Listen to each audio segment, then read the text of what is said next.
This 21-page report reveals grim details about the day Zariah Dodd was killed. She was 5 months pregnant, walking the street when the father of her unborn child and her current boyfriend picked her up.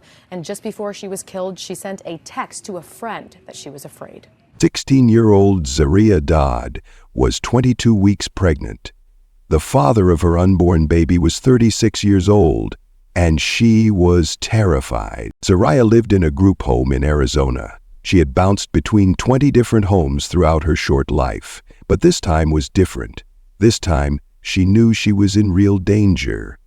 She told everyone who would listen, her caseworker, her roommate, her family.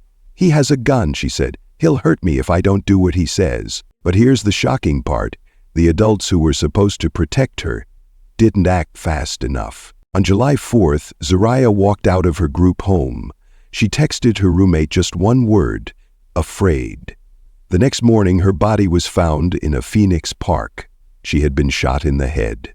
Her unborn daughter died with her. 2 men were later arrested for her murder.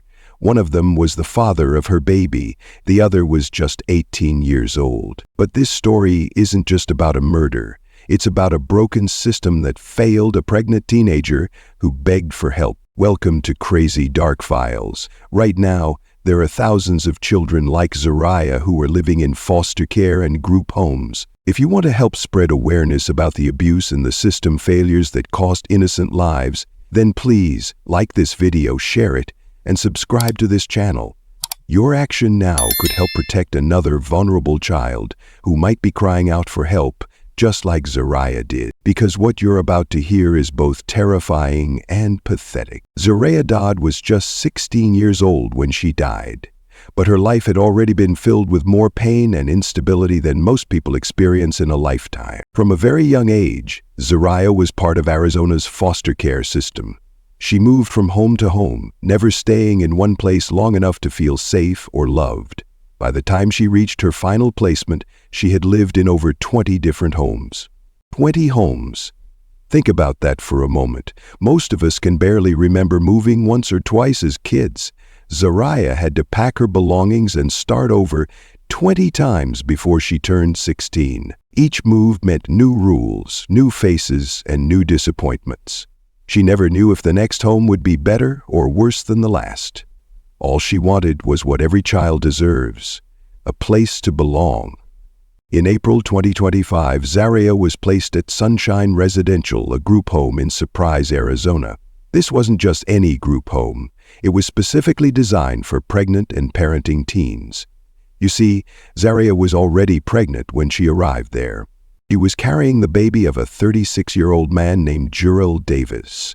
The pregnancy had started when Zariah was just 15 years old. Davis was more than twice her age. Sunshine Residential was one of only 2 places in the entire state of Arizona that could help pregnant teenagers like Zariah. The program was supposed to teach young mothers how to live on their own and take care of their babies. The staff at Sunshine said they cared about Zariah. They called her a loved member of the Sunshine family. But caring wasn't enough to keep her safe. Zariah was vulnerable in every way possible. She had no stable family to protect her. She had no permanent home to run to. She was pregnant and scared.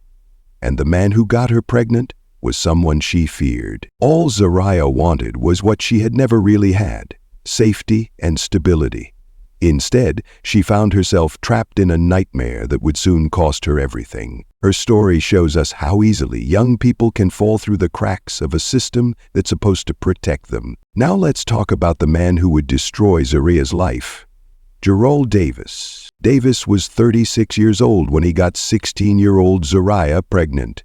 But this wasn't his first time targeting a child. Last September, Anaya was 16 and missing before being found with 36-year-old Gerald Davis later that month. Davis is a prohibited possessor due to his 2008 child abuse conviction for impregnating a 14-year-old. Back in 2008, when Davis was 19, he did something that should have been a warning to everyone. He got a 14-year-old girl pregnant. A 14-year-old. She was just a child, and he was an adult. Davis was caught and charged for what he did. He pleaded guilty in court. But here's the problem. He only got probation, no jail time, just probation. This light punishment sent a dangerous message. It told Davis that he could hurt children and get away with it. And that's exactly what happened. Fast forward to 2025. Davis was now in his 30s, but he was still going after teenage girls. This time, his target was Zariah. Zariah was only 15 when Davis got her pregnant. She was vulnerable, alone, and living in the foster care system. She had no family to protect her. She had no stable home. She was the perfect victim for someone like Davis. But Davis didn't just get Zariah pregnant and walk away. He controlled her through fear and threats. This is what experts call coercive control. Davis used fear, threats, and violence to make Zariah do what he wanted. She wasn't his girlfriend. She was his victim. Davis had a pattern. He found young girls who had no one to protect them, girls in foster care, girls who were desperate for love and attention. Then he used their vulnerability against them. At the time of Zariah's murder, Davis was supposed to be on probation for another case involving a 17-year-old girl named Ania Morris. He wasn't supposed to be around minors at all. But the system wasn't watching him closely enough. Davis was a predator who had been allowed to roam free for years, and Zariah would pay the ultimate price for the system's failures. The question is, how many other girls did Davis hurt before he finally killed someone? Asked, the warning signs were everywhere. Zariah Dodd was practically screaming for help, but the adults who were supposed to protect her failed her at every turn. It started in April 2025. Zariah had just arrived at the Sunshine Residential Group home. She was scared and pregnant, but she was also brave enough to speak up about what was happening to her. Zariah told her Department of Child Safety caseworker about Jarrell Davis. She explained that he was the father of her unborn baby. She told them she was afraid of him. Most importantly, she told them about the gun. He has a handgun, Zariah said. If I don't have sex with him, he would have done something to me with the handgun. A caseworker told officers after her murder, Zariah felt that if she did not have sexual intercourse, he would have done something to her with the handgun. This wasn't a small complaint. This was a teenage girl telling a trained professional that a grown man was threatening her life with a weapon. This should have triggered immediate action. The caseworker did report this information to police in April 2025. According to this probable cause statement, Dodd told her DCS caseworker she was scared into having sex with this 36-year-old man police now say had her killed. But here's where the system completely broke down. Nobody knows which police department got the report. Phoenix police won't confirm if they received it. Surprise police won't confirm it either. Somewhere in the system, Zariah's desperate plea for help got lost. But Zariah didn't give up. She kept telling people she was in danger. She told her roommate at the group home. She told other staff members. She told anyone who would listen. The Department of Child Safety knew that a 36-year-old man had gotten a 15-year-old girl pregnant. They knew he had threatened her with a gun. They knew she was terrified, but they didn't act fast enough. Instead of immediately protecting Zariah, the system moved slowly. They scheduled something called a forensic interview. This is where trained professionals would ask Zariah detailed questions about what Davis had done to her. But when did they schedule this interview? July 8, 2025. That was 3 whole months after Zariah first reported the gun threat. 3 months. For 3 months, Zariah lived in fear while the system took its time. Think about that. If someone told you that a man with a gun was threatening a pregnant teenager, would you wait 3 months to do something about it? Of course not. But that's exactly what happened here. The forensic interview was supposed to be crucial evidence against Davis. Zariah's testimony could have put him in prison for a long time. She was ready to tell the truth about what he had done to her, but Zariah never made it to that interview. She was murdered on July 5th, just 3 days before she was supposed to give her statement. The timing wasn't a coincidence. Davis knew that interview was coming. He knew Zariah was going to expose him, so he made sure she would never get the chance to speak. Meanwhile, Davis was supposed to be on probation. He wasn't supposed to be around minors at all, but nobody was watching him closely enough. He was free to threaten Zariah. He was free to plan her murder. The group home also failed Zariah. How did a 16-year-old girl get pregnant by a 36-year-old man while living in their care? Why was she allowed to leave alone at night? Where were the safety measures? Zariah's case wasn't unique. She was one of 3 children known to Arizona's Department of Child Safety who were murdered in 2025. 3 children. All failed by the same system, but the system that was supposed to protect her moved too slowly. And by the time they were ready to act, it was too late. I want to ask you something. Have you ever seen a system fail someone who needed help, maybe in your school, your workplace, or your community? Share your thoughts in the comments. Because Zariah's story shows us what happens when we don't take warning signs seriously. The question is, could Zariah's death have been prevented if just one person had acted faster? Zariah was 22 weeks pregnant. Her baby girl was growing inside her, and she should have been planning for the future. Instead, she was living in constant fear. That evening, something happened that would seal Zariah's fate. She told people at the group home that she was going to meet someone. She said she was going to see the father of her unborn child. Everyone knew who that was. The report says Dodd wanted to go to a friend's house on July 4th. Her caseworker told her no, but instead she could go for a walk. Jarrell Davis. The 36-year-old man who had gotten her pregnant when she was just 15, the same man who had threatened her with a gun, the same man she had been begging people to protect her from. But Zariah felt she had no choice. When Davis called, she had to go. That's how control works. The victim feels trapped, like they have no other option. Before she left, Zariah did something that shows just how scared she was. She sent a text message to her roommate at the group home. The message was short, but it said everything. The document shows Dodd sent a text to a friend saying, quote, "We are literally driving in circles," and another one saying she was, quote, "afraid." I'm afraid. 2 simple words that would haunt everyone who read them later. Zariah knew she was walking into danger. She knew something bad might happen, but she felt powerless to stop it. Think about how terrified she must have been. This was a 16-year-old girl, pregnant and alone, texting her roommate that she was scared. She was reaching out for help in the only way she knew how. Zariah left the group home that night. She walked out the door, carrying her unborn daughter with her. She was going to meet the man who had been threatening her for months. The staff at Sunshine Residential should have stopped her. They knew about Davis. They knew about the threats. They knew Zariah was in danger, but they let her go. Here's what makes this even worse. The group home didn't report Zariah missing right away. They waited and waited. Zariah left the group home around 8 p.m. on July 4th. But the group home didn't call police to report her missing until after midnight on July 5th. Within that period, Zariah was murdered. Why did they wait so long? Zariah wasn't just any teenager. She was a pregnant 16-year-old who had been receiving death threats.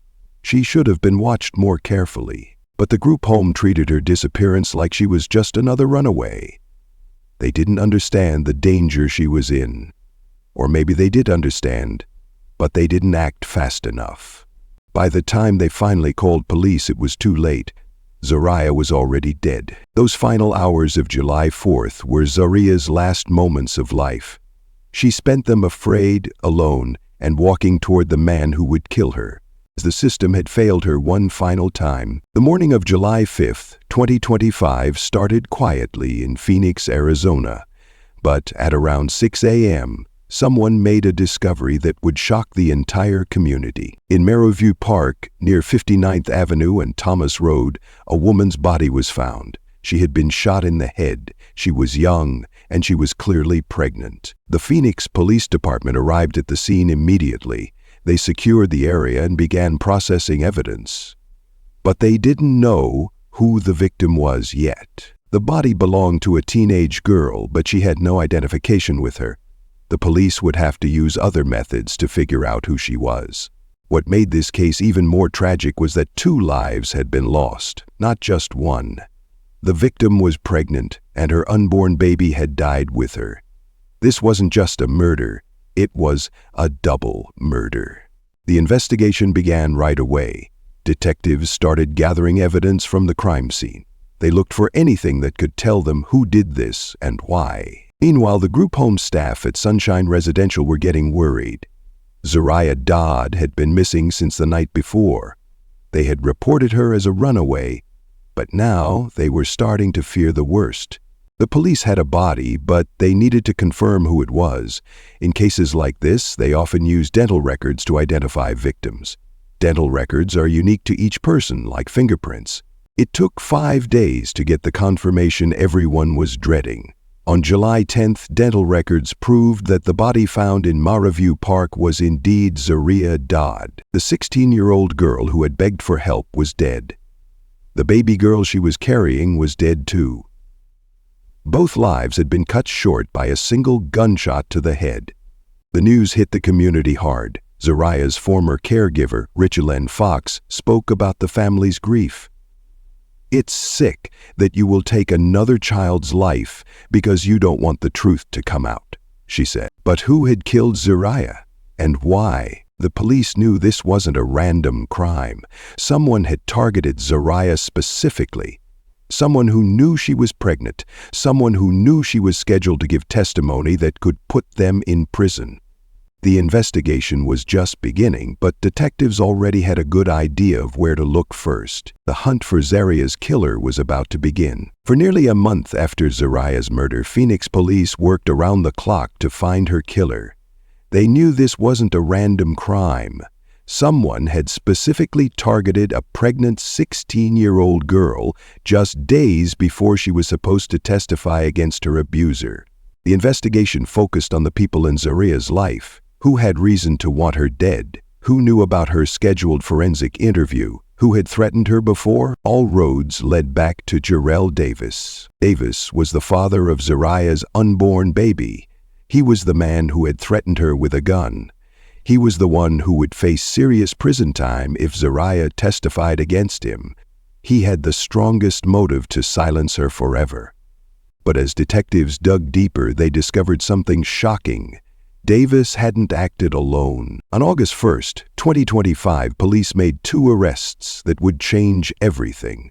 They arrested 36-year-old Jarrell Davis and 18-year-old Jeffrey James Gillett. Both men were charged with 2 counts of first-degree murder, 1 count for Zariah and 1 count for her unborn daughter. Davis also faced an additional charge of sexual conduct with a minor. But who was Jeffrey James Gillett, and why was an 18-year-old involved in murdering a pregnant teenager? According to prosecutors, James Gillett was allegedly dating Zariah. This created a twisted love triangle that would end in murder, but the evidence suggests James Gillett was more than just a jealous boyfriend. Court documents revealed that James Gillett was the person who picked up Zariah on the night she died. He was the one who drove her to meet Davis. He was the one who brought her to her death. This wasn't a crime of passion, this was a planned murder. Prosecutor Ashley Stetson laid out the timeline in court. She explained how the 2 men had worked together to kill Zariah. The evidence pointed to a conspiracy, a plan to murder Zariah before she could testify. The charges against both men were serious. 2 counts of first-degree murder. That's 1 count for Dodd and another count for allegedly killing her unborn child. First-degree murder means the killing was planned ahead of time. It wasn't something that happened in the heat of the moment. The prosecutors believed Davis and James Gillett had thought about this murder and planned it out. But why would James Gillett help Davis kill Zariah if he was supposedly dating her? The answer might lie in Davis's pattern of controlling young people. Remember, Davis had a history of manipulating vulnerable teenagers. He knew how to find their weaknesses and use them. James Gillett was only 18, barely an adult himself. It's possible that Davis manipulated him, too. The evidence against both men was strong. Police had witness statements showing that Zariah was afraid. They had records of her reporting Davis's threats. They had proof that James Gillett picked her up on the night she died. Most importantly, they had motive. Davis faced decades in prison if Zariah testified against him. Her forensic interview was scheduled for July 8th.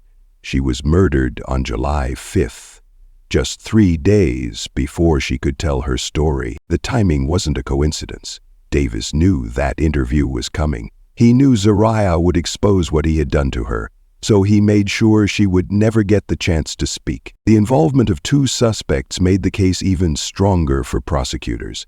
It showed that this wasn't an impulsive act. 2 people had to agree to kill Zariah. 2 people had to plan her death. 2 people had to carry out the murder. When the arrests were announced, Zariah's loved ones felt a mix of relief and sadness. Her former caregiver, Richelyn Fox, said that with the arrests, Zariah is finally getting justice. But the legal battle was just beginning. Both Davis and James Gillett would fight the charges against them, and the full truth about what happened that night was still coming to light. When Gerald Davis and Jeffrey James Gillett appeared in court, prosecutor Ashley Stetson revealed shocking details about Zariah's final hours and the evidence against both men. Stetson laid out a clear timeline of events that painted a picture of cold-blooded murder. On July 4th, Zariah left the group home telling witnesses she was going to meet the father of her unborn child. Everyone knew she meant Davis. This wasn't a casual meeting. It was the last time anyone would see Zariah alive. On July 5th, her body was discovered in Marivu Park. She had been shot in the head. On July 10th, dental records confirmed what everyone feared. The victim was indeed Zariah Dodd, but Stetson had more evidence to present. DNA testing had been done on Zariah's unborn daughter. The results were clear. Jarrell Davis was the father of the baby. This DNA evidence was crucial because it proved when the relationship between Davis and Zariah had started. According to Stetson, the baby would have been conceived when Zariah was just 15 years old. The suspect is 36 or 37 years old, Stetson told the judge. Your Honor, that is absolutely concerning. The prosecutor also revealed Davis's motive for murder. Zariah had been scheduled to complete a forensic interview about Davis's sexual conduct. Since Zariah was under 18, Davis could have faced serious criminal charges for what he did to her. But there was more. Stetson explained that evidence showed James Gillett was allegedly dating Zariah at the time of her death. Even more damaging, evidence suggested that James Gillett was the person who picked up Zariah before she was killed.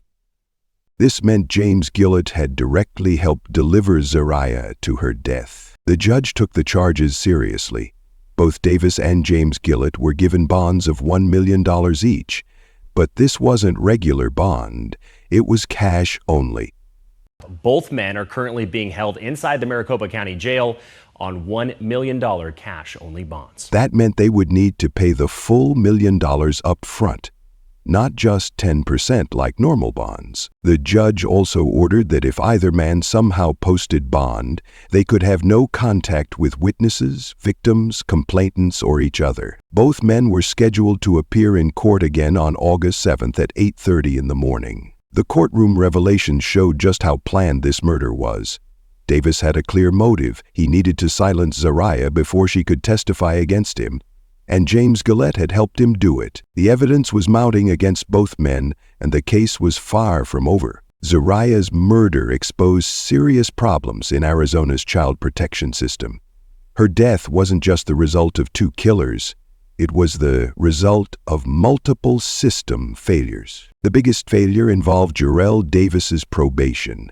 At the time of Zariah's murder, Davis was supposed to be on probation for another case involving 17-year-old Ania Morris. But here's the problem. His probation was unsupervised. Unsupervised probation meant nobody was watching Davis closely.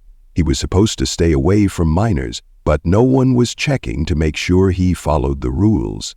This gave him the freedom to threaten Zariah and plan her murder. The group home system also failed Zariah. Legal experts questioned how a 16-year-old pregnant girl could leave alone at night. Where were the safety measures? Why wasn't she being watched more carefully? Criminal defense attorney Benjamin Taylor said the group home could face legal action. The group home here, if they are found negligent, They can be found negligent for child abuse charges, he explained. Communication between agencies was another major problem. When Zariah's caseworker reported Davis's gun threats in April, the information got lost somewhere in the system. Nobody knows which police department received the report or why no action was taken. This breakdown in communication cost Zariah her life. But Zariah's case wasn't unique. She was one of 3 children known to Arizona's Department of Child Safety who were murdered in 2025. 3 children, all failed by the same system. Foster care advocate Annika Robinson asked the question everyone was thinking: why does this need to keep occurring? Death after death after death. Legal expert Benjamin Taylor summed up the problem: the system is broken here. A lot of times it is overwhelmed with minors. A lot of times there's not enough resources out there, and sometimes minors unfortunately die in the hands of the group homes. Zariah's death revealed a system that was supposed to protect children but was actually putting them in more danger. Zariah's death could have been prevented. The warning signs were clear, but the adults around her didn't act fast enough. First, when a child reports threats with a weapon, action must be taken immediately. Zariah told her caseworker that Davis had a gun and threatened to use it. This should have triggered emergency protection, not a 3-month wait for an interview. Second, high-risk offenders need proper supervision. Davis was on probation, but nobody was watching him. Unsupervised probation for someone with a history of targeting minors is dangerous and deadly. Third, we must believe young victims when they ask for help. Zariah repeatedly said she was afraid. She begged people to protect her. Too many adults dismissed her fears as teenage drama instead of taking them seriously. Fourth, group homes need better safety measures. A pregnant 16-year-old who had received death threats should never have been allowed to leave alone at night. Finally, agencies must communicate better. When one department reports a threat, every relevant agency should know about it immediately. The most important lesson is this: when children say they're in danger, we must listen and act fast. What changes would you like to see in the child protection system? Share your thoughts in the comments below, because every voice matters in preventing another tragedy like Zariah's. Zariah Dodd was just 16 years old when her life was cut short. She should be alive today, raising her baby daughter and building a future for herself. Instead, she became another victim of a broken system that failed to protect her. But Zariah's story doesn't end with her death. Her legacy lives on in the fight for justice and the push for change in Arizona's child protection system. As of now, both Jarrell Davis and Jeffrey James Gillett remain in custody, facing 2 counts of first-degree murder each.